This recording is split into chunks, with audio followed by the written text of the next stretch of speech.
Мен жасым 40-қа келді. Мен ойлаймын, қазіргі современный енелер, менің замандастарым, және мен енелерге ақыл айта аламын деп ойлаймын. Құрметті енелер, өзіңіз балаңызды өсіріп, үйлендірдіңіз ба?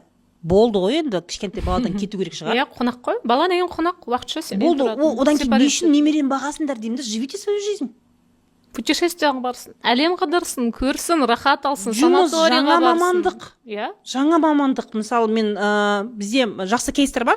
Айта береді деймін, Астана хабты қайтем енді. Жақсы көрем Астана хабты. Интеллектуальный хаб қой Қазақстан. Иә, жақсы көрем. Ол жақта да сондай кейстер бар. Яғни зейнетке шыққан әйелдер оқып, IT-ді оқып, жаңа мамандық алып, сол арқылы айлық тауып, болашақ карьерасын ойластырады. Шетелде жаңа фрилансқа жұмыс істеу, тіл үйрену деген сияқты да.